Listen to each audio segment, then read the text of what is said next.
The Mission Impossible film franchise, a staple of the action spy genre, has captivated viewers worldwide since its inception in 1996.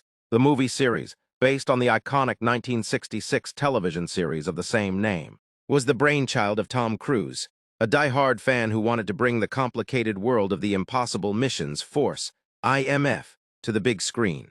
What has happened over nearly 3 decades is a monument to Cruise's vision and passion, resulting in a cinematic legacy distinguished by gripping storytelling, a rotating roster of directorial talent, and most importantly, Cruise's unwavering commitment to completing breathtakingly realistic stunts. One of the most intriguing parts of the Mission Impossible franchise is its distinct approach to directorial decisions. Unlike many long-running series, which frequently stick to a similar directorial vision, each Mission Impossible feature has been directed by a different director. This deliberate decision is supposed to provide each picture a unique taste and style, keeping the franchise from becoming formulaic and allowing for varied interpretations of the espionage genre. From Brian De Palma's suspenseful first film to John Woo's action-packed sequel, J.J. Abrams' character-driven third film, Brad Bird's stylish Ghost Protocol, and Christopher McQuarrie's more recent, interconnected narratives, the franchise's enduring appeal has been fueled by its directorial diversity.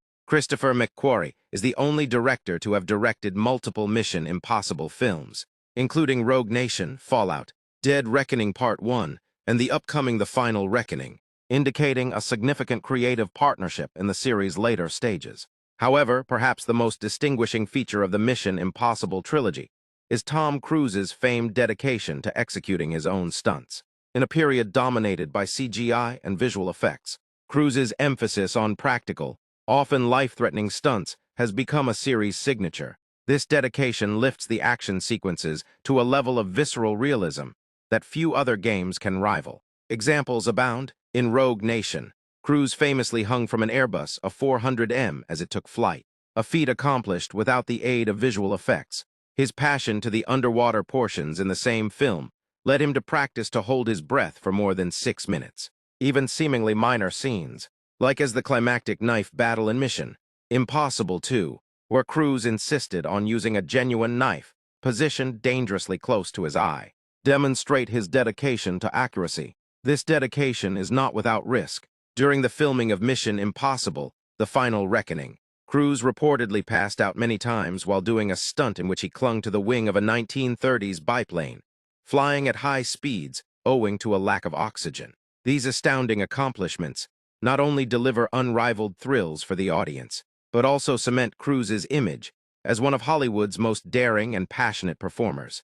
Beyond the action, the franchise has introduced intriguing repeating features. A famous recurring gag is the inclusion of a sequence in each film in which a character is hanged from a cable while penetrating a secure area, an homage to the suspenseful techniques commonly used in the original television series.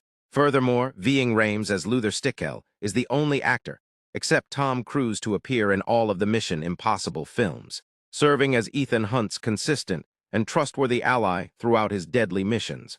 The original series' influence can also be seen in plotlines, like as the Syndicate's resurgence as a formidable, malevolent organization in Rogue Nation. The Mission Impossible franchise has also had its fair share of interesting behind-the-scenes stories. The first film profited from early product placement deals, with Apple reportedly paying a large fee to have their computers prominently shown. On a brighter note, during the filming of Mission Impossible III in Rome, a fictitious second unit was set up to divert the attention of curious bystanders, with actors in bikinis and nuns serving as distractions. The creative process has also had its peculiarities. John Woo's early cut of Mission Impossible II was an incredible 3.5 hours lengthy, a testimony to his directorial style, until studio demands for a shorter runtime triumphed. As the franchise maintains its tremendous run, it has begun to receive critical acclaim in new ways.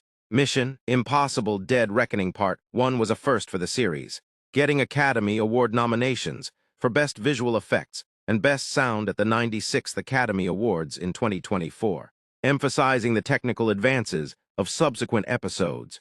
Looking ahead with Mission Impossible, The Final Reckoning, set to premiere at the Cannes Film Festival in May 2025, Ethan Hunt's legacy at the IMF shows no signs of winding down.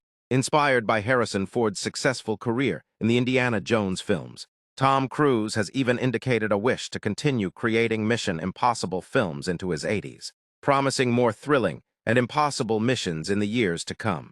Research even reveals a link between Tom Cruise's on-screen running and box office performance, implying that the more he runs, the more money the movie makes, while earlier preparations suggested that Dead Reckoning would be Ethan Hunt's final film. The narrative's progression and Cruise's enthusiasm indicate that the impossible missions are far from ended. That concludes our review for today, but the discussion is far from over. For more, leave a comment, hit like, and subscribe for more videos. Keep the magic of movies alive until the next time, signing off from FK Bytes.